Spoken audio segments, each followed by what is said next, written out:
안녕하세요. 서울지방경찰청 형사과 강력계에 근무하고 있는 박하연 경사입니다.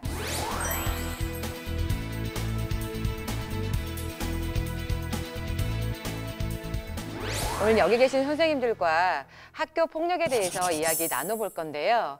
오늘 강의 순서는 이렇게 진행됩니다. 학교 폭력이 무엇인지, 그리고 여기 계신 선생님들이 누구보다 먼저 교사 교육을 받아야 되는 이유, 그리고 우리 모두가 다 범죄의 가능성을 줄이기 위한 노력을 어떻게 해야 되는지에 대해서 이야기 나눠보고자 합니다. 강의가 마치고 나면 제가 바라는 학습 목표는 바로 이것입니다. 학교 폭력에 대한 올바른 이해를 통해서 교사로서 내가 무엇을 할 수 있을지 서로 이야기 나눠보고 한 가지씩이라도 실천해 봤으면 좋겠다는 생각입니다. 먼저 학교 폭력에 대해서 알아보도록 하겠습니다. 학교 폭력이라고 하는 것은 학교 안팎에 있는 학생을 대상으로 신체적, 정신적 또는 재산상의 피해를 수반하는 모든 행위를 의미합니다. 올해 우리 국민 모두는 우리 학생들 간에 생기는 학교 폭력 사건 때문에 굉장히 가슴 아파하고 안타까워했습니다. 청와대 홈페이지에 들어가서 저희가 국민청원 제안까지 했었고요. 이 글을 보신 대통령님께서도 우리 소년들에게 대해서 좀 더 어른들이 관심을 가져달라고 신신당부를 했던 일이 있습니다. 자, 그러면 여기 계신 선생님들께서 이 귀한 시간 내면서 이 자리에 오셔서 지금 학교 폭력에 대해서 강의를 듣고 계시는데요. 왜 누구보다 먼저 교사 교육이 먼저일까에 대해서 한번 생각해 보도록 하겠습니다. 2013년에 세계 아동을 대상으로 한번 설문조사를 해봤습니다. 아이들에게 너희들이 혹시 폭력 착취를 당하고 있다 그러면 폭력 착취로부터 보호받는 순간이 언제인지 혹시 얘기해 줄래? 혹은 폭력 착취를 당하고 있을 때 누가 너희를 구해줄 수 있을까라고 질문을 던졌는데요. 많은 분들이 이렇게 얘기하세요. 폭력 착취로부터 보호받는 순간이라고 하는 것은 아마 가정일 것이다. 그리고 그 아이들을 보호해줄 수 있는 사람들은 부모님일 것이다고 생각했었는데요. 이 결과는 좀 달랐습니다. 아이들은 집안에서 부모님과 함께 있는 것보다 학교 안에서 수업을 듣고 있을 때가 가장 안전하다고 생각했고요. 그리고 그 안에 계신 선생님들께서 가장 먼저 구출해 줄 것이라고 믿었습니다. 그래서 지금 여기 선생님들이 앉아 계시면서 저와 같이 학교 폭력에 대해서 지금 공부를 하고 있는 것이거든요. 선생님, 아이들은요, 학교 안에서 행복하게 공부할 권리가 있습니다. 그래서 학교 안에서 계신 선생님들께서 아이들을 안전하게 보호해 주셔야 됩니다. 학교 폭력 예방을 위해서 여기 계신 선생님들께서 어떤 일을 하셔야 될지 본격적으로 이야기 나눠보도록 하겠습니다. 지금 막 하나의 사건이 발생했습니다. 같은 반에 있는 일진이라는 친구가 같은 반 학생을 대상으로 성기를 만지고요. 성기를 만지니까 하지 마라고 얘기하고 자꾸 만지면 선생님께 얘기해서 학교폭력위원회를 열 수도 있어 라고 얘기하는 그 친구를 쉬는 시간에 불러서 손과 발로 무차별적으로 폭행하고요. 그로 인해서 8주간의 상해를 입힌 사건이 발생했습니다. 교실 안에서 일어났던 사건이라 아이들도 다 보았고요. 이때 가해자를 검거해서 물어봤습니다. 너 왜 같은 반 친구를 그렇게 때리고 성기를 아무렇지 않게 만지는 행동을 했니? 라고 물어봤더니 이 친구가 이렇게 얘기하는 거예요. 경찰관님, 선생님, 제가 철이 없어서요. 그리고 짓궂은 장난이었을 뿐인데 우리는 그냥 남자아이들끼리 끼리끼리 이렇게 성기 툭툭 치고 놀아요 라고 얘기했고요. 그리고 자기는 나이가 어리니까 처벌받지 않잖아요. 그러면 용서해 주셔야 되는 거 아니에요? 라고 굉장히 뻔뻔하게 얘기를 하더라고요. 이 친구가 경찰관 앞에 섰을 때 이건 장난이라고 얘기했습니다. 이 아이의 행동이 장난일까요? 폭력일까요? 네, 맞습니다. 이거는 장난이 아니고 폭력인데요. 장난이 아니라는 얘기는 정말 초등학생 1학년 아이들한테 물어봐도 장난이 아니라는 걸 정확히 알고 있는데요. 그러면 조금 심도 깊은 질문을 또다시 드릴게요. 왜 폭력이 아닌지 선생님들 혹시 설명해 주실 수 있으실까요? 네, 맞습니다. 이게 장난이 아니고 폭력인 이유는 장난이라고 하는 거는 어떠한 친구가 다른 상대방 친구한테 자기가 즐겁기 위해서 뭔가를 했을 때 서로가 즐거웠을 때 장난인데요. 어떤 한 친구가 그로 인해서 상처를 입는다 그러면 이거는 장난이 아니고 폭력인 것이지요. 아이들이 장난이 아니고 폭력이라고 얘기했을 때 이러한 행동이 왜 폭력인지에 대해서도 선생님께서 자세히 설명해 주실 필요가 있습니다. 자, 그러면 또 다른 질문 드릴게요. 이 친구들이 지금은 어리기 때문에 어른이 되기까지는 약 10년가량의 시간이 걸릴 테고 그러면 시간이 흐르면서 자연히 잊혀질 텐데 왜 그렇게 선생님과 경찰관이 예민하게 구세요? 라고 이렇게 오히려 반문하는 친구들이 많이 있거든요. 그런데 선생님, 이 친구들이 얘기하는 것처럼 10년 동안의 시간이 흐를 텐데 그 시간이 흐르는 동안에 이 사건은 아이들의 기억 속에서 잊혀질까요? 이 사건은 같은 반 교실에서 일어났고요. 그렇기 때문에 같은 반 친구들이 모두 목격한 상태라고 말씀드렸습니다. 어떤 한 친구가 심하게 맞고 있을 때 같은 반 친구들도 보고 있었는데요. 사실 이 친구들의 기억 속에는 이 사건이 절대 잊혀지지 않습니다. 아이들도 아무리 어리지만 이게 폭력이라는 것을 정확히 알고 있고요. 이런 행동을 해서는 안 된다는 걸 정확히 알고 있기 때문입니다. 더군다나 그 당시 한 친구한테 무차별적으로 맞고 있는 이 친구는 죽을 때까지 그때 그 순간을 잊지 못합니다. 자, 그렇다고 하면 이 친구가 나중에 10년이 됐을 때 자신이 바라고 있는 어떤 꿈을 이룰 때요. 이 기억 속에 남아있는 친구들, 이 말들이 이 친구의 꿈을 이루는 데 장애물이 될 수 있다는 거죠. 최근에 연예인 학교 폭력으로 인해서 따돌림 당했던 그 사실이 폭로되면서 가수가 될 뻔했던 친구들이 중간에 포기한 사건들도 굉장히 많이 있습니다. 그 사건들의 핵심은 초등학교, 중학교, 고등학교 때 아무렇지 않게 했던 학교 폭력으로 인해서 그때 그 당시 그 사건을 보았던 친구들이 언론에 제보함으로 인해서 그때 가수 꿈을 꾸고 있던 친구들이 중도에 포기할 수밖에 없는 상황에 이르게 된 것이지요. 다시 말씀드리면 이 친구가 아무리 어리다고 해서 누군가의 기억 속에서 깨끗하게 잊혀지는 것이 절대 아닙니다. 그렇기 때문에 지금 이 순간 내가 지금 8살이고 9살이고 되게 어린 순간이지만 이 발을 딛고 있는 이 순간에 어떤 친구한테 잘못을 해서는 절대 안 된다는 것을 선생님께서 각인시켜 줄 필요성이 있다는 것이지요. 저희가 아이들한테 학교 폭력을 예방하기 위해서 방관자가 아닌 방어자가 되어달라는 얘기를 많이 합니다. 아이들한테 학교 폭력을 예방하기 위해서는 너희들은 어떻게 해야 되지? 라고 물으면 이 질문이 끝나기도 전에 아이들은 큰 소리로 이렇게 얘기합니다. 저희가 학교 폭력을 보거나 알게 되면 절대 가만히 있지 않을 거예요. 선생님께 얘기할 것이고 부모님께 얘기할 것이고 학교 안에 있는 학교 폭력 전담 경찰관에게 분명히 얘기할 거예요.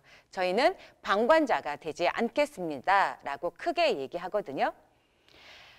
아이들에게 방관자가 되지 않고 그로 인해서 폭력을 제지할 수 있는 방법을 알려주시는 것도 굉장히 필요한데요. 그런데 선생님, 아이들이 폭력을 목격하고 그만해라고 폭력을 제지하기까지만 한다 그러면 이렇게 얘기하고 있는 정의로운 친구가 오히려 그 폭력을 행사하고 있는 친구한테 맞을 수도 있기 때문에 위험하거든요. 이때는 또 다른 방법을 알려주시는 것도 필요합니다. 폭력을 제지하고 가해자의 잘못을 지적하도록 알려주시는 게 굉장히 중요하다는 거죠. 많은 아이들이 그 장면을 보고 있을 때 폭력이라는 사실을 모두가 다 알고 있습니다. 이때 그만해까지만 얘기하는 게 아니고요. 네가 지금 한 행동은 분명히 잘못된 거야. 이건 학교 폭력이란다. 절대 친구한테 그런 나쁜 짓을 하면 안 되는 거야 라고 정확히 잘못을 지적해 주는 것이 필요합니다. 이때 친구가 폭력을 제지하고 잘못을 정확히 지적했다고 하면 그때 같은 반 교실에 있는 많은 친구들도 같이 움직이게 됩니다. 10명의 친구들이 그 장면을 보고 잘못이라는 걸 알고 있지만 누군가는 말해주겠지, 누군가는 얘기해주겠지라고 하면서 움직이지 않는 경향이 많거든요. 그때 누군가가 용기 있게 그 말을 하면 옆에 있는 제2의, 제3의 친구들도 나서서 그래, 그건 폭력이야, 이건 잘못이야, 친구한테 그렇게 함부로 때리면 안 되는 거야 라고 이렇게 목소리를 높일 수 있는 것이거든요. 이 소리를 들은 가해자는 아, 내가 지금 잘못을 하고 있구나. 아이들이 나한테 잘못하고 있다는 것을 정확히 알려주고 있구나 라고 하면서 잘못을 깨우치고 바로 폭행을 멈출 수 있다는 것입니다. 마지막으로 여기 계신 선생님들께서 학교폭력을 맞닥뜨리게 됐을 때 교사로서 어떻게 해야 될지에 대한 이야기 나눠보도록 하겠습니다. 방금 전 저희는 아이들에게 방관자가 되지 말고 방어자가 되어달라고 얘기했습니다. 선생님들께서 학교 안에서 심혈을 기울여서 귀에 못이 박히도록 알려줬기 때문에 아이들은 절대 방관자가 되지 않을 거예요. 그런데 선생님들은 혹시 폭력 앞에서 방관하고 계시지는 않으셨을까요? 아이들에게 방관하지 말라고 누누이 얘기하고 계신 선생님들께서 폭력 앞에서 방관하시지는 않으셨을지 한번 자기 성찰해 보도록 하겠습니다. 하나의 영상을 보실 텐데요. 학교 폭력을 접하게 되신 선생님께서 어떻게 하셨는지 한번 보실게요. 동급생들에게 지속적인 괴롭힘을 당한 초등학생이 결국 충격으로 밥도 먹지 못해 병원에 입원했습니다. 이 학생은 1학년 때에도 집단 괴롭힘을 당했지만 학교는 적극적인 보호 조치를 취하지 않았습니다. 그냥 기분이나 좀 있었어요. 그냥 약간의 다툼으로 그냥 보시는 거예요. 폭력위원회가 그런 걸로 열리거나 이러진 않는 거예요. 그리고 폭력적으로 어떻게 해서 이렇게 약간 심각한 피해를 받거나 이제 그렇게까지 끝나지 않았기 때문에. 혹시 들으셨나요? 여기 계신 담당 선생님께서 짓궂은 아이들 간의 다툼이라고 얘기했습니다. 그리고 아이들만의 장난이라고 이렇게 표현하셨는데요. 제가 강의 맨 처음 시작 전에 학교 폭력은 절대 장난이 아니라고 말씀을 드렸었지요. 자, 그러면 짓궂은 아이들만의 다툼이라고 얘기하셨던 이 선생님의 말씀이 틀렸다는 것을 좀 인지하실 필요가 있으신데요. 다툼에 대해서 우리 사전에서는 어떻게 정의하고 있는지 한번 보실게요. 다툼이라고 하는 거는 의견이나 이해가 달라 옥신각신 싸웠을 때를 얘기합니다. 학교 폭력은 똑같은 힘을 가진 친구들이 그 힘의 우열을 가리기 위해서 싸운 게 절대 아니거든요. 힘이 센 친구가 보통 힘이 약한 친구를 상대로 때리는 것을 의미합니다. 이건 다툼 아니고요. 장난도 아니고요. 그냥 폭력입니다. 학교 폭력이 발생했을 때 피해자 부모님과 가해자 부모님은 반드시 학교에 방문하게 되어 있거든요. 자, 여기에 보시는 이 피해자 부모님이 학교에 찾아와서 이렇게 얘기합니다. 선생님, 이거 너무한 거 아니에요? 어떻게 우리 아이를 이렇게 심하게 때릴 수 있을까요? 그 친구 가만두면 안 되겠어요? 라고 얘기를 하시는데요. 이때 가해자 어머님도 학교에 찾아오시거든요. 가해자 어머님도 이렇게 얘기합니다. 아유, 그거 가지고 뭘 그렇게 예민하게 구세요. 아이들은 그렇게 논답니다. 아이들 간의 짓궂은 장난일 뿐인데 왜 그렇게 예민하게 구세요? 라고 얘기합니다. 피해자 어머님과 가해자 부모님의 의견이 충돌하고 있습니다. 이때 가운데에 계신 선생님께서는 어떻게 하시는가? 이 피해자 부모님과 가해자 부모님은 이 중간에 계신 선생님께서 뭔가라도 해주시기를 갈망하면서 선생님을 쳐다보고 계실 거거든요. 그런데 그 중간에 계신 선생님들께서는 어떻게 하시느냐? 중립을 지키겠다고 얘기 많이 하세요. 두 부모님께 아유 어머니 흥분하지 마세요. 지금 이 사건은 학교폭력위원회가 개최돼서 지금 조사 중에 있습니다. 조사 중이기 때문에 저는 피해자 부모님과 가해자 부모님의 어느 한쪽 편을 들 수가 없습니다. 결과가 나올 때까지 기다려 보시지요. 저는 아무것도 해드릴 게 없습니다. 사건의 공정한 해결을 위해서 저는 중립을 지킬 거예요. 이렇게 얘기하셔요. 그런데 이 중립을 지키겠다고 하는 것은 선생님들께서 아무것도 하지 않고 있다는 것을 의미합니다. 선생님들께서 아무것도 하지 않고 그대로 침묵을 지키고 있으면 이 사건은 공정하게 해결되지 않습니다. 공정하게 해결되지 않을 뿐더러 선생님을 바라보고 선생님께서 어떻게 해결해 주기를 바라고 있는 우리 피해자는 더더욱 힘들어질 뿐이죠. 그래서 선생님들께 부탁드리고 싶은 게 이겁니다. 선생님들께서 사건을 접하시게 되면 절대 침묵을 지키지 말고요. 가만히 계시지 말고요. 개입해 주셨으면 합니다. 개입 또한 소극적 개입이 아니라 적극적으로 개입해 주셔야 됩니다. 선생님들께서 하실 일이 분명히 있습니다. 피해자가 다쳤다고 하면 선생님 가장 먼저 병원부터 알아봐 주시고요. 병원 치료비 또한 가해자 부모님들이 다 변상을 해줄 거지만 그 이전에 학교 안에서 가입된 학교폭력보험부터 알아봐 주시고 이 보험을 통해서 피해자와 가해자가 편하게 그 병원비를 지급할 수 있도록 선생님께서 도와주시는 것도 필요하겠습니다. 또한 폭력 안에서는 가해자 처벌보다 무엇보다 중요한 건 피해자 보호가 우선입니다. 피해자가 더 이상 가슴 아파하지 않도록 또 다른 피해를 입지 않도록 선생님께서 움직여 주실 필요가 있습니다. 교사로서 해야 할 일 정리하겠습니다. 가장 먼저 학교 폭력이 일어나고 있는지 그리고 일어났음에도 혹은 은폐되고 있지는 않을까 아이들을 대상으로 단기적 혹은 장기적으로 실태 파악을 해주셔야 되는데 익명으로 설문조사하는 게 가장 효과적이라는 게 밝혀졌습니다. 기간을 정하셔서 아이들에게 이름 밝히지 않고 혹시 학교 폭력을 당하고 있는 건 아닌지 혹은 알고 있는 친구가 있는지 설문조사할 때 이렇게 적어달라고 얘기해 주면 아이들이 다 적어주거든요. 학교 폭력, 지금 우리 학교 안에서는 어떻게 일어나고 있는지 실태 파악하실 필요가 있습니다. 또 하나 보실게요. 폭력 사건이 실제 발생했을 때는 선생님들 사건의 맥락을 보셔야 됩니다. 간혹 피해자가 얘기하는 그 사건을 듣고 이게 학교 폭력인지 아닌지 몰라. 이건 조금 약하지 않을까라고 이렇게 가볍게 판단하시는 분들 많이 계시는데요. 학교 폭력은 피해자가 폭력이라고 얘기했을 때 그 사건은 폭력이 맞습니다. 그래서 선생님 섣부르게 판단하지 마시고요. 왜 이 친구가 폭력이라고 얘기하고 있는지에 대해서 이 친구가 이야기하는 그 사건 안에 깊숙이 들어가서 디테일한 부분까지 파악해 주시기 바랍니다. 그리고 방금 전에 제가 말씀드린 것처럼 가해자 처벌보다 피해자 보호가 우선입니다. 피해자가 원하는 것이 무엇인지 정확히 들으시고요. 피해자 편에 서주시는 게 가장 중요합니다. 하나의 영상을 보실 건데요. 오늘 제72주년 경찰의 날을 맞이해서 저희 경찰에서 만든 영상입니다. 한번 보실게요. 모든 시간 모든 곳에서 당신과 함께여서 좋았던 넘어져도 흙투성이가 되어도 당신이랑 난 그래도 괜찮다. 지쳐 쓰러져 힘이 들어도 늘 당신의 곁에서 방패가 되어서 그를 지키고 싶다.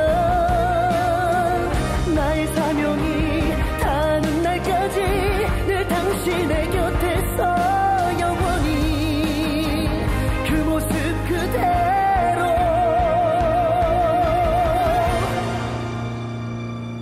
모든 시간 모든 곳에서 변함없이 당신과 영원히 나의 사명 그 빛이 다 바래져도 내 길의 태양이 빛나게 하리. 당신이랑 난 그래도 괜찮다. 변함없이 당신과 영원히.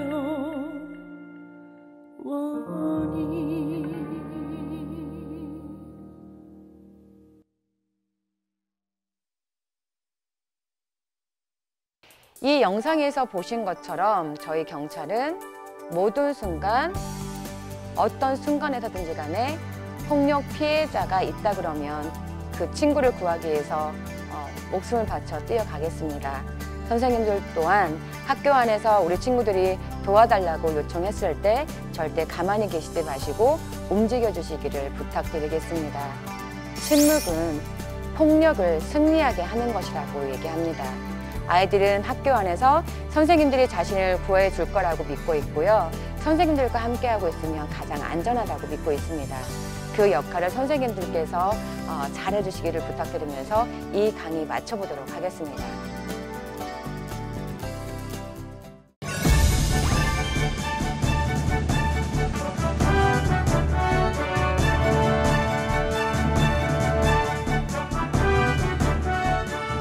학생 여러분 반갑습니다. 저는 부산 청소년 꿈키운센터에서 법교육 강사로 활동하고 있는 김종명입니다.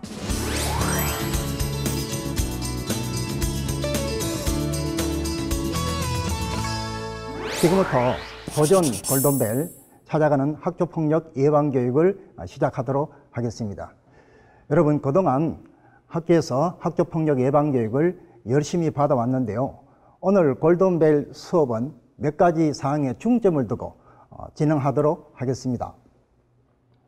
그동안 여러분들 학교에서 이론식, 주입식 교육을 많이 받아왔죠. 그렇지만 오늘 수업은 모든 문제는 사례 위주로 출제하였습니다. 그래서 우리 학교 현장에서 여러분들이 접할 수도 있고 또 발생 가능성이 높은 그런 사안 위주로 구성을 하여 현장감을 높였습니다. 그리고 두 번째, 대부분의 문제는 동영상과 그래픽 그리고 이야기, 즉 스토리텔링적 요소를 가미하여 우리 청소년의 감각을 맞추려고 노력하였습니다. 그래서 우리 학생들이 보다 문제에 이해를 잘하고 집중을 잘할 수 있도록 프로그램을 구성하였습니다. 그리고 세 번째, 골든벨식 수업이라고 OX 문제만 풀고 진행한다면 이건 어디까지나 지식 전달 수업에 불과할 것입니다. 우리 학교폭력 예방교육이 중요한 이유는 우리 학생들 스스로 예방 의지를 갖도록 하는 것이 더 중요합니다. 그래서 많은 문제에서 추가 질문이 나갈 거예요. Why? 왜 그랬을까요? How? 어떻게 하면 좋을까요? 등등의 추가 질문을 잘 맞추는 학생들 추가 점수를 부여하도록 하겠습니다. 하지만 문제를 잘 풀고 MVP가 되는 것도 중요하지만 무엇보다도 중요한 것은 남의 감정과 고통을 잘 이해하고 배려하는 마음을 갖추도록 노력하는 자세가 더 중요할 것입니다. 우리 학생 여러분들은 항상 남과 배려하고 소통하려는 그러한 자질을 갖추도록 항상 노력해 주시기 바랍니다. 그러면 지금부터 골든벨 문제를 풀어보도록 하겠습니다. 자, 문제가 나가면은 나누어진 정답판을 높이 들어서 자기 의사를 분명하게 표시해 주시기 바랍니다. 자, 첫 번째 문제입니다. 학교폭력 원인과 관련된 문제인데요. 실제 중학교에서 발생한 집단 폭행 장면입니다. 여기 이제 보시면은 1번 학생은 발로 차고 있습니다. 그리고 2번 학생은 주먹으로 때리고 있네요. 그리고 피해자가 여학생입니다. 이 사건은 여학생이 여학생을 때리는 장면입니다. 그리고 주위에서 열심히 구경하고 있는 학생은 전부 또 남학생입니다. 특히 3번 학생 같은 경우는 선생님이 오나 안 오나 망보고 있죠. 자, 이와 같이 주변인이 많지만 그 어느 누구도 도와주려고 하고 있지 않습니다. 자, 골든벨 문제는 이와 같이 구경꾼이 많을수록 오히려 피해자가 도움받기 어려운 이러한 현상을 과연 무엇이라고 부를까요? 자, 이것을 하인리 법칙이라고 생각하면 A, 그리고 제노비스 신도름이다라고 생각하면 B를 들어주세요. 자, 준비되시죠? 자, 정답을 들어주시기 바랍니다. 하나, 둘, 셋. 답이 많이 엇갈렸네요. 자, 정답은 B, 제노비스 신도롬이라고 합니다. 두 이론 다 학교폭력 예방과 관련해서 굉장히 중요한 이론입니다. 제노비스 신도롬은 실제 1964년도 미국 뉴욕시 퀸즈가에서 발생한 키디 제노비스라는 여성의 살인 사건에서 유래하는데요. 그날따라 피해 여성이 밤늦게 골목길로 가다가 강도를 만나게 됩니다. 그래서 테러를 당하게 되는데요. 이 장면을 창문가에서 목격하고 있었던 수많은 주민이 있었지만 그 어느도 나와서 도와주려고 한다든지 또 경찰에 신고조차 하지 않았습니다. 결국 제노비스는 사망하게 되는데요. 자, 우리는 여기서 하나의 궁금점이 생기는데요. 구경꾼이 많을수록 피해자는 도움받기 쉬워야 되는데 현실은 그렇지가 않다는 거죠. 그 이유가 뭘까요? 자, 이게 추가 질문입니다. 예, 많은 학생이 자기 의견을 잘 발표해 주는데요. 우리는 이와 같은 것을 방관자 효과라고 합니다. 방관자 효과는 집단 관계에서 발생합니다. 그래서 방관자 효과가 발생하면 그 방관자는 다음과 같은 심리적 특성을 갖게 됩니다. 첫 번째, 도와주려다가 내부터 왕따가 되면 어떻게 하면서 주위 사람의 눈치를 더 보게 되죠. 그래서 도와줘야 되는 걸 알고 있지만은 또 머뭇머뭇하면서 도와주지를 못한다는 것입니다. 그리고 또 방관자 효과가 발생하면은 일반적으로 사람들이 쓸데없이 용감해집니다. 그래서 겁 많고 소심한 아이들도 공격에 가담하게 되죠. 지금 피해자는요, 여러 사람에 둘러싸여 테러 수준의 공포를 느끼고 있지만 가해자나 방관자는 일반적으로 상황을 그렇게 심각하게 생각하고 있지 않다는 거죠. 그래서 이런 생각을 하겠죠. 뭐 별일이 있겠어? 설마 제가 신고하겠어? 하면서 상황을 축소시키게 됩니다. 그리고 사람이 많으면요, 또 이런 생각을 할 수 있겠죠. 내 아니라도 누가 도와주겠지 하면서 자꾸 뒤로 빠지게 됩니다. 우리는 이와 같은 것을 책임이 분산된다고 말하는데요. 아무튼 방관자 효과가 발생하면은요, 주위의 주변인들은 도울 마음이 그만큼 사라지고 그만큼 또 피해자는 도움받기 어려워지게 된다는 것입니다. 우리 학생 여러분들은 항상 집단관계에서 방관자 효과에 휘말리지 않도록 항상 조심해야 됩니다. 그러기 위해서는 가장 좋은 방법이 뭘까요? 그건 바로 주변에 좋은 친구를 사귀어야 된다는 것입니다. 만약 불량한 친구들을 사귀게 되면 이와 같이 방관자 효과에 휘말릴 일이 더 많이 발생하게 되겠죠. 자, 다음 문제 2번은 학교폭력 정의와 관련된 문제입니다. 한 학생이 빈 교실에 들어가서 거부의 가방을 뒤져 몰래 지갑을 훔쳐가는 행위는 과연 학교폭력이 될까요? 안 될까요? 자, 학교폭력이 된다고 생각하면 A, 아니다, 학교폭력이 아니라고 생각하면 B를 들어주세요. 다 준비되시죠? 하나, 둘, 셋. 답이 많이 엇갈렸습니다. 과연 무엇이 정답일까요? 네, 정답은 B입니다. 학교폭력이 아니다입니다. 많은 학생들이 이 문제를 내면요, 교실에서 발생했기 때문에 금품갈취로 착각합니다. 자, 이것은 금품갈취가 아니고 바로 절도죄이죠. 그래서 금품갈취와 절도죄의 차이점은 우선 금품갈취는 강압적인, 강제적인 방법이 동원되어야 합니다. 즉, 폭행이나 협박, 이러한 등등으로 피해자의 물건을 강제로 빼앗아가든가 빌려가는 것을 금품갈취죠. 이에 반해서 절도죄는 남의 물건을 주인 모르게 몰래 훔쳐가는 행위죠. 그래서 이 문제의 정답은 절도죄가 되는 겁니다. 그리고 금품갈취와 절도죄의 가장 큰 차이점은 처벌에 있습니다. 금품갈취는 학교폭력에 해당되기 때문에 가해자는 학교폭력대책자치위원회에서 심의를 받아 1호에서 9호까지 처분 중에 1개 이상의 처분을 받게 되죠. 이에 반해서 절도죄는 학교폭력이 아니기 때문에 선도위원회가 개최돼서 거기서 징계 등의 방법으로 처벌을 받게 된다는 것입니다. 자, 우리 학생 여러분 잊지 마세요. 훔쳐가면은 절도죄, 빼앗아가면은 금품갈취로 학교폭력이 됩니다. 자, 다음 문제는 학교폭력 유형과 관련된 문제인데요. 싸움에 자신감이 있던 강주먹은 평소 만만해 보이던 나약해를 찾아가 맞짱을 한번 뜨자고 제안했습니다. 마침내 태권도를 배우고 있던 나약해는 자신감이 있어 흔쾌히 승낙을 했습니다. 그리고 이 싸움에서 심판은 공평회가 보게 되었습니다. 드디어 싸움이 시작되었습니다. 화면상으로 볼 때는 강주먹이가 유리하네요. 자, 싸움의 결과는 어떻게 됐을까요? 그러나 싸움은 강주먹의 일방적인 승리로 끝나버리고 많이 다친 나약해는 학교폭력으로 신고해버렸습니다. 자, 과연 이 사건은 학교폭력일까요? 학교폭력이 아닐까요? 정답을 구해주시기 바랍니다. 자, 학교폭력이라고 생각하면 A, 아니다, B입니다. 자, 준비되시죠? 하나, 둘, 셋. 정답은 바로 A, 학교폭력입니다. 그래서 우리가 싸우는 행위는요, 일반적으로 쌍방가해 행위입니다. 그래서 이것은 학교폭력 유행 중에 신체폭력에 해당됩니다. 그래서 싸움 중에 많이 맞은 사람이 있겠죠. 많이 맞았다고 피해자가 되는 것이 아니고 적게 맞았다고 가해자가 되는 것은 아닙니다. 싸움 그 자체가 학교폭력, 신체폭력이기 때문에 둘 다 처벌을 받게 됩니다. 그래서 이 사건에서는 강준묵과 나혜현은 모두 자치위원회에서 처벌을 받게 됩니다. 그리고 심판을 봐준 공평회도 역시 방관죄로 처벌을 받게 되는 건 당연한 일이겠죠.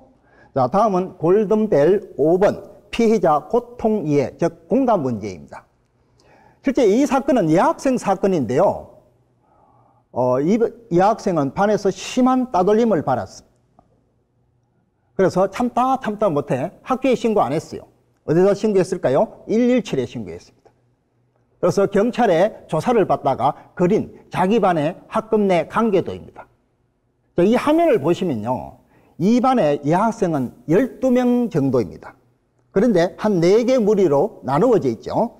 보시면 주영이, 진아 무리, 그리고 하나, 선아, 은빈이 무리, 그리고 해설, 희영이 무리, 그리고 진선, 한나, 민지 무리, 이렇게 4개 무리로 나누어져 있습니다. 근데 자세히 보시면요. 이 무리에도 못 끼고 저 무리에도 못 낀, 즉 섬같이 뚝 떨어져 놓은 학생 2명이 보이죠. 누굽니까? 예, 소희하고 수정입니다. 근데 소희는 잘했으면 주영이하고 진아 무리, 그 무리에 끼일 뻔했어요. 그런데 왜 못 끼었습니까? 소희는 주영이하고 이렇게 하살표를 주고받으니까 굉장히 친한 관계예요. 문제는 소희가 진아를 좋아하지 않습니다. 진아는 소희를 좋아하는데요. 그래서 이 무리에 못 끼게 된 것입니다. 아무튼 소희는 그나마 하살표가 한 5개 정도 들어오고 있죠. 즉 소희를 지지하고 소희에 관심 있는 학생이 5명 있다 이 말이죠. 이에 반해서 수정이는 하살표가 오로지 1개만 들어옵니다. 여러분이 봐도 소희보다 수정이가 훨씬 심한 따돌림을 받고 있고 또 힘든 생활을 하고 있다는 걸 알 수가 있겠죠. 자, 골든벨 문제입니다. 이 사건은 분명히 피해자 2명 중에 1명이 경찰에 신고했어요. 과연 누가 신고했을까요? 수정이가 신고했다면 A, 소희가 신고했다면 B를 들어주세요. 자, 준비되시죠? 하나, 둘, 셋! 예, 답이 많이 헷갈렸네요. 예, 정답은 누구인지 한번 보겠습니다. 정답은 B, 소희가 신고했다입니다. 자, 이 문제는요, 피해자의 심리만 잘 이해하면요, 쉽게 답을 구할 수 있는 문제입니다. 자, 아무튼 우리가 여기서 의문점이 생기죠. 분명히 수정이가 더 심하게 따돌림을 받고 힘든 생활을 하고 있는데 정작 신고는 소희가 했어요. 자, 추가 문제입니다. 왜 소희가 신고했을까요? 예, 학생들이 나름대로 자기 논리를 잘 이야기해 주시는데요. 자, 여기 이제 화면에 보시면은요, 소희 같은 경우에는 하살표가 5개 정도 들었죠. 소희를 지지하고 관심을 주고 용기를 주는 학생이 5명 있다 이 말이죠. 그러면요, 소희 정도 되면은요, 신고할 용기가 생긴다는 거죠. 그렇지만 수정이 정도 되면요, 과연 어떻게 될까요? 신고할 용기가 전혀 없습니다. 계속 당하고만 있습니다. 그래서 학년만 바뀌기를 바라고. 그래도 안 되면 마지막에 선택하는 방법이 뭘까요? 그건 우리 학생 여러분의 상상의 자유에 맡기겠습니다.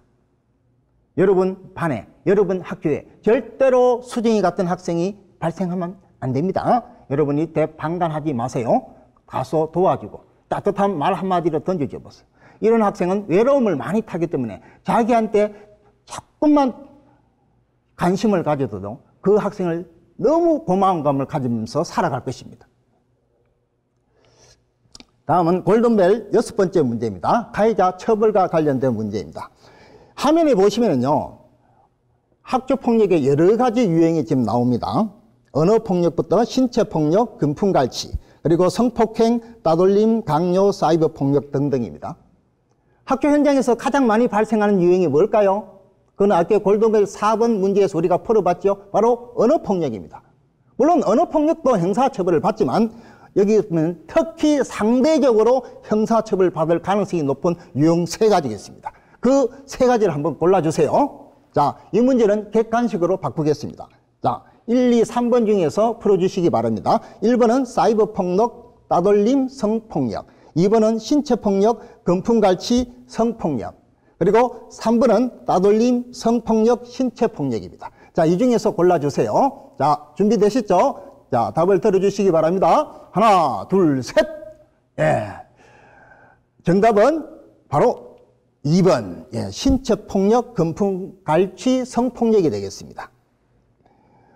우리는요, 학교폭력 가해자가 되면은 여러 가지 불리합니다. 여러 가지 면에서 불이익을 받게 됩니다. 첫 번째, 일단 학교폭력 대책자치위원회에서 심의를 거쳐 1호에서 9호까지의 조치를 받게 되죠. 물론 중학생은 구호 처분이 없습니다. 그리고 두 번째, 방금 문제와 같이 성폭력, 신체폭력, 금품갈취 유형은요, 인성형이 아니라 비행형으로 분류됩니다. 그래서 경찰이 개입되어 형사처벌까지 받게 된다는 것입니다. 자, 이렇게 되면 어떤 문제가 발생합니까? 학교 자치에서 처벌을 한 번 받고 또 형사처벌을 받게 되죠. 그래서 한 번의 학교폭력 가해 행위로 두 번의 처벌을 받게 되니까 그만큼 힘들어진다는 거죠. 그리고 세 번째는 자치위원회에서 받은 모든 처분, 1호에서 9호까지의 모든 처분은 학교 생활기록부에 기재가 되죠. 특히 4호, 5호, 7호, 8호는요, 졸업 후 2년 동안 기록이 말소가 되지 않습니다. 자, 이렇게 되면 어떤 문제가 발생합니까? 상급학교 진학에 굉장히 불이익을 초래하게 된다는 것입니다. 그리고 네 번째는요, 자치위원회에서 받은 처분 가운데 1호와 5호, 9호를 제외한 모든 가해자는요, 그 보호자가 동시에 보호자 특별교육을 받아야 되죠. 만약 받게 되지 않는다면 300만 원 상당의 벌금을 부과하게 됩니다. 그래서 학교폭력 가해자가 되면 여러 가지 면에서 불이익을 받게 된다는 사실을 잊지 말기 바랍니다. 자, 이제 골든벨 7번 문제입니다. 한 청소년이 학교폭력 가해자가 되어서 소년 심리를 받고 있는 장면입니다. 자, 골든벨 문제는요, 다음 중 청소년이 소년법정에서 재판을 받을 수 있는 나이는 과연 몇 살부터일까요? 이 문제입니다. 자, 만 10세부터 받는다고 생각하면 A, 만 14세부터 받는다고 생각하면 B를 들어주세요. 자, 준비되시죠? 하나, 둘, 셋. 자, 정답은 A, 만 10세부터입니다. 자, 우리는 여기서 얼마 전에 부산에서 발생한 여중학생 학교폭력 사건 다 아시죠? 이 사건을 계기로 많은 학생들이 학교폭력 가해자가 되면은 학교 자치위 처벌로 종결되지 않고 경우에 따라서는 소년심리, 형사재판까지 받는다는 사실을 알게 되었습니다. 그러면 소년심리와 형사재판의 차이점은 어떤 것이 있을까요? 첫 번째는 나이입니다. 소년심리는요, 만 10세 이상 19세 미만의 청소년이 받는 재판입니다. 이에 반해서 형사재판은 만 14세 이상의 청소년과 성인이 받는 재판이죠. 자, 두 번째, 소년심리는 비공개가 원칙입니다. 따라서 그날 친구가 가서 구경할 수가 없어요. 이에 반해서 형사재판은 공개가 원칙입니다. 그리고 세 번째, 법정 당사자인데요, 소년심리는 판사 한 분이 하는 재판입니다. 우리는 이걸 단독 판사라죠. 그리고 또 소년심리의 특징은요, 검사와 피해자가 출석하지 않습니다. 가해자와 그 보호자만 가서 받는 재판입니다. 그리고 소년심리는 우리 소년의 비행, 범죄만 놓고 하는 재판이 아닙니다. 그 외에 상당히 많은 부분도 재판에 참작을 한다는 것입니다. 대표적으로 소년의 성행, 즉 태도, 버릇, 습관 이런 것도 참작이 됩니다. 그리고 성장 환경, 그리고 보호자와의 관계, 그다음에 학교 생활, 학교 출결이냐, 학교 생활 태도라든지 또 교우 관계 이런 것도 재판에 참작이 된다는 사실입니다. 그리고 소년 심리를 받게 되면 처벌이 나오죠. 우리가 그 처벌을 넉자로 보호처분이라 합니다. 그래서 1호에서 10호까지가 내려지는데요. 특히 6호 이상 받게 되면요, 시설 내 처분이라 해서 집에 가지 못합니다. 그 시설에서 일정 기간 동안 생활하게 된다는 거죠. 그리고 또 소년 심리 하나의 특징은요, 죄를 범한 사람만 심리하는 것이 아니고 죄를 범할 우려가 있는 사람도 심리 대상이 됩니다. 우리는 이걸 우범손이라고 합니다. 대표적으로 어떤 것이 있을까요? 자, 이런 경우겠죠. 뭐 가출을 자주 한다든지, 그리고 청소년이 접하면 안 되는 유해 물질을 흡입한다든지, 몰입한다든지, 그리고 청소년이 가서는 안 되는 장소, 유해 시설을 출입한다든지, 그리고 그러한 성향이 있는 친구들과 집중적으로 교제를 한다든지, 이렇게 되면 우범소년으로 분류되어서 소년심리 받을 수 있다는 사실을 잊지 마세요.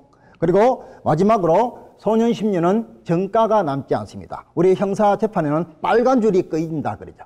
소년심리는 아무리 센 시포를 받더라도 장래에 영향을 미치지 않습니다. 그래서 진학이나 뭐 취업에 불이익이 따르지 않는다. 알아주시기 바랍니다. 학생 여러분, 학교폭력 예방을 위해서 뭐가 가장 중요할까요? 물론 지식을 많이 쌓고 많이 아는 것도 중요하죠. 그러나 그보다 더 중요한 것은 나부터 실천하는 자세입니다.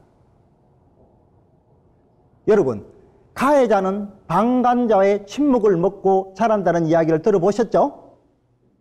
가해자가 가해 행위를 할 때 여러분이 옆에서 구경하고 방관만 해버리면 가해자는 힘과 용기를 얻어 더 큰 가해 행위로 이어질 수 있기 때문입니다. 그래서 우리는 방관자를 제2의 가해자라고 하죠. 절대로 우리 반에, 우리 학교에 수정이 같은 학생이 발생하면 안 됩니다. 이때 여러분은 가서 도와주고 막아주고 하는 방어자 입장에 서줘야 한다는 것입니다. 만약 그렇지 않을 경우 여러분부터 제2의 수정이가 될 수 있기 때문에 그렇습니다. 더 이상 우리 학교에 가해자도 없고 피해자도 없고 방관자도 없는 행복한 안전한 우리 학교를 만들기 위해서 우리 학생들 다 함께 노력해 주시기 바랍니다. 자, 이상으로 도전 골든벨 학교폭력 예방교육을 모두 마치도록 하겠습니다. 학생들 여러분 수고했습니다.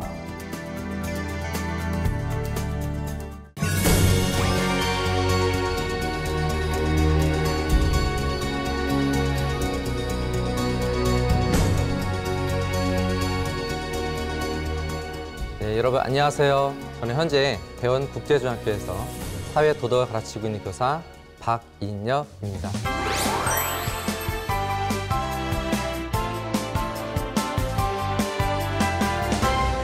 여러분, 오늘은 교과 지식면에서 북한 이탈 주민 법률 개정 및 제한에 대해서, 그리고 수업 방법면에서는 프로젝트 모의국회를 활용한 수업을 선보이겠습니다. 자, 그러면 한번 수업을 한번 시작해 볼까요? 자, 전시학습입니다. 저희가 법률을 배우기 이전에 북한 이탈 주민의 어려움에 대해서 한번 배웠는데요. 자, 여러분 이렇게 PPT를 보는 것처럼 대화를 주고받으면서 수업을 진행하게 됩니다. 한번 보면은, 자, 남한 사람들의 멸시와 자존심 간 마찰의 어려움은 심리적 어려움이요. 자, 이렇게 대화를 주고받으면서 수업을 진행하게 되었습니다. 자, 학습 목표 확인입니다. 자, 여기에 보면은 좀 특이한 게 한 가지가 있는데요. 여러분 보시는 것처럼 전문가 한 명을 초청을 했습니다. 여러분, 이 전문가는 실제 전문가는 아니었고요. 근데 이제 동교과 또는 타 교과 선생님이 함께 협동하는 수업을 하면은 좋겠다는 차원에서 전문가 하나를 가상의 인물로 설정하였습니다.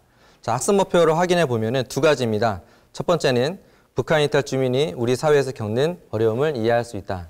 자, 둘째, 북한 이탈 주민을 위한 법 제정을 실제로 체험함으로 민주시민의식을 함양할 수 있다. 두 가지입니다. 자, 그런데 더 중요한 것은 이 모든 오늘 해야 할 수업 자료를 여기 화면 보시는 것처럼 제가 운영하고 있는 페이스북 페이지에 미리 공개하였다는 것입니다. 자, 미리 공개한 이유는 학생들이 미리 공부할 수 있는 기회를 부여하고, 그리고 본 수업에서 좀 더 깊은 사고를 확장할 수 있기 때문입니다. 동기 유발입니다. 여러분 화면을 보시는 것처럼, 자, 오늘 북한 이탈을 할 수 있었는지 한번 영상을 하나 볼 텐데요. 이 영상을 통해서 이 탈북하는 과정이 쉽지 않음을 한번 확인할 수 있는 시간을 한번 가져보겠습니다. 자, 그럼 활동지 1이 어떻게 구성되어 있는지 한번 살펴보겠습니다. 자, 첫 번째는 북한 이탈 주민이란 무엇인가에 대한 내용입니다. 우리가 법률에 대해서 공부하기 이전에 북한 이탈 주민의 정의와 그리고 그 환경들을 미리 공부해야 하기 때문입니다. 여기 보시는 것처럼 정의가 내려져 있고, 그리고 그들이 겪는 지금 어려움이 나와 있고요. 그리고 어려움을 해소하기 위한 노력들이 나와 있는데 그 노력을 좀 더 발전시켜서 오늘은 그 법률을 한번 살펴보고 그리고 개정을 해보고 그리고 제안하는 시간이 되겠습니다. 자, 두 번째는 북한 이탈 주민의 보호 및 정착 지원에 관한 법률은 무엇인가 라는 내용입니다. 자, 법률의 가장 중요한 조항이 어디에 나오겠어요? 예, 바로 1조입니다. 1조. 그래서 1조의 내용을 먼저 명시를 하고 있고요. 그리고 무엇보다 조항이 많은데 학생들이 이거를 다 읽고 체계화시키거나 구체화시키는 게 어렵기 때문에 우선은 제가 5가지 주제로 구분을 시켜놨습니다. 여러분 화면 보시는 것처럼 초기 정착, 그리고 일자리, 교육과 청소년, 그다음에 의료 건강, 가족 복지입니다. 자, 선생님의 역할이 여기서 중요한 것입니다. 학생들이 한테 모든 자료를 넘겨줬다고 해서 학생들이 쉽게 공부하는 것이 어렵습니다. 그렇기 때문에 학생들이 좀 더 용이하고 좀 더 효과적으로 수업에 참여하기 위해서 화면 보시는 것처럼 이렇게 활동지를 각색하거나 또한 구체화시키는 것이 선생님의 역할이라고 저는 생각합니다. 자, 답을 알려주세요. 자, 여기 많은 것들 중에 목적만 하나만 제가 같이 한번 읽어보겠습니다. 자, 이 법은 군사분계선 이북 지역에서 벗어나 대한민국의 보호를 받으려는 군사분계선 이북 지역의 주민이 정치, 경제, 사회, 문화 등 모든 생활 영역에서 신속히 적응, 정착하는 데 필요한 보호 및 지원에 관한 사항을 규정함을 목적으로 한다. 자, 그 다음에 초기 정착을 구분해 놓은 법률이 나와 있고요. 그리고 일자리, 그리고 교육과 청소년, 그 다음에 의료 건강, 그리고 가족 복지에 관련된 법률을 구분시켜 놨습니다. 학생이 얘기합니다. 자, 하나 선생님, 작성해 보니 북한 이탈 주민 법률이 이해 완료됐어요. 자, 그래, 너무 기분 좋다. 자, 무엇보다 북한 이탈 주민은 우리 주민, 또 선생님의 이름인 하나처럼 남북이 하나 되는 날이 왔으면 좋겠다라는 내용입니다. 제가 서두에 말씀드린 것처럼 이 전문가는 제가 아니고 다른 동교과 선생님이나 또는 타 교과 선생님이 함께 들어와서 역할을 분담하고 하면은 더욱 효과적인 수업이 될 거라고 생각을 합니다. 자, 다음은 모의국회 법률 개정 및 제안하는 수업이 되겠습니다. 자, 이때는 우선 자리 배치를 한번 살펴볼 텐데요. 자, 크게 자리 배치를 보시면 상임위원장, 그리고 기록자, 그리고 당 발표석, 그리고 당 질의석, 그리고 청중단이 있습니다. 자, 상임위원장은 이 모든 모의국회를 진행하는 학생이 되겠습니다. 또 기록자는 자, 질의석과 청중단 내 수업에 집중하지 않는 학생을 기록하거나 시간을 또 체크를 하게 됩니다. 당 발표석은 말 그대로 나와서 법안을 발표하는 자리가 되겠고요. 그리고 당 질의석은 당 발표하는 그 당에 대해서 질문하고 그리고 응답하는 당이 되겠습니다. 그리고 당 청중단은 이 모든 것들을 듣고 기록하고 나중에는 소감을 발표하는 당이 되겠습니다. 여러분들 화면을 보시는 것처럼 중요한 것은 어느 자리에 있든지 학생들이 활동지를 작성하고 있다는 것입니다. 수동적인 것이 아니라 활동지를 통해서 능동적으로 수업에 참여할 수 있게 되는 것이죠. 자, 본 수업은 원래 총 2차 시로 구성이 되어 있습니다. 1차 시에는 1당과 2당이 발표를 하게 되고 그 다음에 2차 시에는 3당에서 5당이 발표를 하게 됩니다. 자, 첫 번째 1당 초기 정착입니다. 자, 그리고 나머지 당들은 활동지 2, 3, 4를 작성을 하게 됩니다. 활동지 2의 구성을 한번 살펴보면은 활동지 2는 화면을 보시는 것처럼 오늘의 원내대표입니다. 자, 이들이 학생들이 서로 조를 구성을 하는데 당의 이름을 만들고 그리고 의미를 부여하고 그리고 로고도 만들어 보는 시간을 가지게 됩니다. 물론 수업에 와서 하는 것이 아니라 수업하기 이전에 작성한 다음에 시작하기 전에 선생님에게 제출하게 되는 형식이 되겠습니다. 이렇게 학생들이 국회의원으로 가상의 직업을 한번 체험해 봄으로써 정치, 그래서 민주시민 의식을 기를 수 있는 시간이 될 수 있었습니다. 자, 활동지 3은 오늘의 법률 제안입니다. 여러분, 이 양식은 실제로 국회의원이 법률을 제안할 때 사용하는 양식이 되겠습니다. 근데 물론 우리 중학생들은 수준이 조금 현저하게 낮기 때문에 교사로서 제가 좀 더 각색을 했는데요. 여러분 화면을 보시면 자, 실제로는 제한 이유 및 주요 내용만 나와 있고 제가 이 네 가지를 구분해 놨습니다. 자, 첫째는 현행법이고 둘째는 제한 이유, 셋째는 주요 내용, 그리고 네 번째는 기대 효과입니다. 자, 이렇게 학생들이 손쉽게 작성하고 그리고 수업에 좀 더 적극적으로 참여하기 위해서 이렇게 활동지를 만들고 또한 새롭게 구성하는 것이 꼭 필요하다고 생각합니다. 자, 활동지 4는 오늘의 모의국회입니다. 자, 당 청중단이 작성하는 활동지입니다.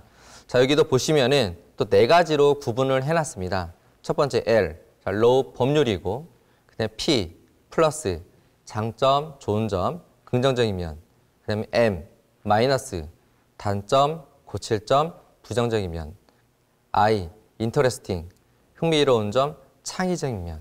자, 이렇게 구분함으로써 학생들이 아무 생각 없이 작성하는 것이 아니라 이 네 가지의 항목에 맞게 작성할 수 있도록 활동지를 만들었고 그 아래에는 나중에 소감문을 발표해야 하기 때문에 소감을 작성할 수 있는 칸을 구성해 놨습니다. 자, 그러면 1당이 발표했던 초기 정착에 발표한 내용을 한번 살펴보겠습니다.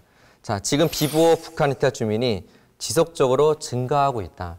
자, 여러분 화면을 보시는 것처럼 보호받지 못하는 북한 이탈 주민이 계속 증가하고 있는 것을 확인할 수 있습니다. 자, 우선은 발표 순서를 보시면은 1당이 발표를 하게 되고요. 그리고 2당과 3당이 질문하고 1당이 답변하는 형식이 되겠고 마지막에 1당이 다시 최종 발언을 하게 됩니다.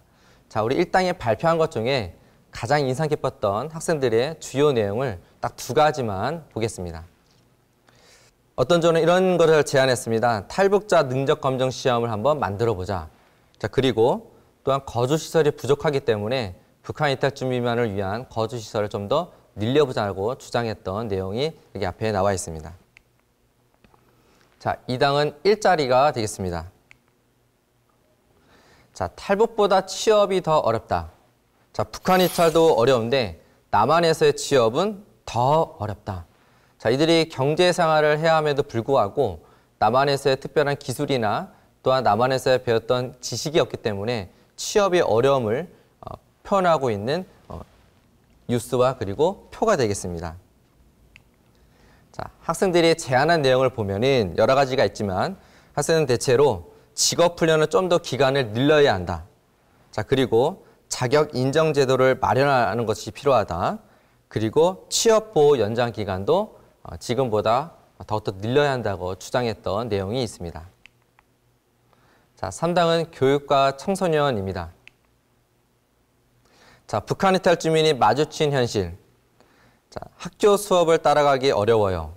그리고 탈북 대학생들이 휴학 자퇴를 하는 이유가 수업 내용을 따라가기 어려워서라는 어떤 내용들이 나와 있습니다. 여러분, 북한 이탈 청소년과 대학생을 위한 교육은 우리의 큰 희망입니다. 이들을 정말 잘 교육시켜서 우리나라의 미래, 큰 희망이 되지 않겠습니까?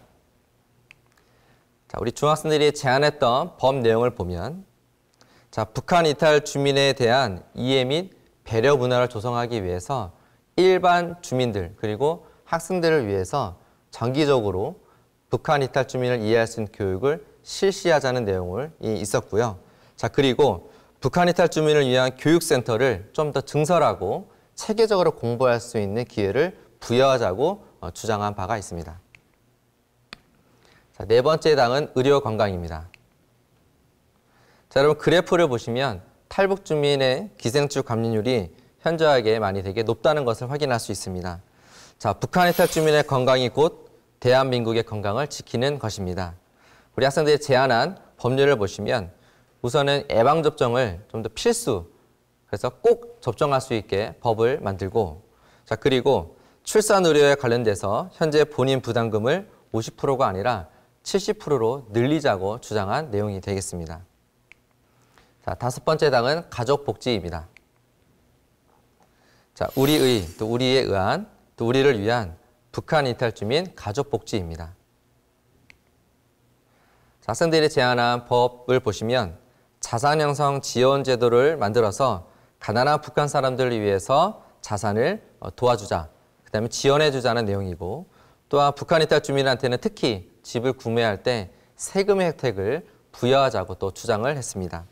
자, 그리고 지역적응센터의 취업 상담 과정을 개선해서 이들이 좀 더 경제적으로 부유해지고 그걸 통해서 복지를 누릴 수 있는 기회를 부여하자고 주장한 바가 있습니다. 자, 지금까지 여러 가지 법안을 한번 살펴보았는데요. 네, 여러분 이제 보시면 아시겠지만은 그렇게 수준이 높지는 않습니다. 네, 그렇지만 학생들이 중학생으로서 최선을 다하고 법을 한번 미리 공부하고 법을 제안하는 것이 얼마나 중요한지를 체험할 수 있는 시간이 분명히 될 것입니다. 자, 이렇게 발표가 모두 끝나면은 자, 청중단에 앉아있던 당들이 차례대로 나와서 대략 2명 정도씩 소감을 발표를 했습니다. 자, 그런 다음에 오늘 발표한 당에 대해서 나머지 당들이 찬반 투표를 하게 됩니다. 자, 그래서 학생들이 제안한 법률이 과연 긍정적으로 어떻게 평가되고 있는지 한번 확인할 수 있는 시간을 가졌습니다. 자, 제가 말씀드린 것처럼 1차 시는 2개 당이, 그 다음에 2차 시는 3개 당이 했다고 말씀드린 것처럼 여기 보면은 예고로 3당, 4당, 5당이 나중에 발표를 한다는 그런 내용이 되겠습니다. 자, 그런 다음에 모든 발표가 끝나고 집에 가서 학생들이 다시 한번 정리할 수 있도록 활동지 5를 제가 만들었는데요. 주요 내용은 모의국회 법안을 정리하는 내용이 되겠습니다. 자, 활동지 5, 오늘의 비주얼 싱킹. 자, 여러분들이 화면을 보시는 것처럼 동그라미 큰 원이 2개가 있는데 자, 가운데에 주제를 적고 그 주제와 관련된 내용을 핵심적으로 그리고 키워드 중점으로 그리고 쓰는 시간을 가질 수 있는 활동지가 되겠습니다. 자, 그래서 학생들이 집에 가서 다시 한번 복습할 수 있는 시간이 되었고 또 학생들이 스스로 다시 한번 정리할 수 있는 시간이 될 수 있는 그런 활동지가 되겠습니다. 자, 박인엽 선생님, 자, 수업을 통해 많은 것을 깨달았어요. 자, 북한 이탈 주민의 관심과 배려, 그리고 이해해야 한다는 것, 그리고 국회의원의 삶이 무엇인지 알았고 실제 법률안을 제안하는 과정을 이해할 수 있었어요. 자, 오늘 수업을 통해서 북한 이탈 주민에 대한 법률을 한번 살펴볼 수 있었고 무엇보다 진로교육의 차원에서 국회의원의 삶이 어떤 것인지 또한 실제로 법률안을 제안하고 개정하는 것이 어떤 것인지 한번 확인할 수 있었습니다. 자, 이렇게 선생님은 학생들에게 다양한 기회를 제공할 수 있는 것이 선생님의 역할이라고 저는 생각을 합니다. 여러분, 오늘 시청해 주셔서 너무 감사합니다.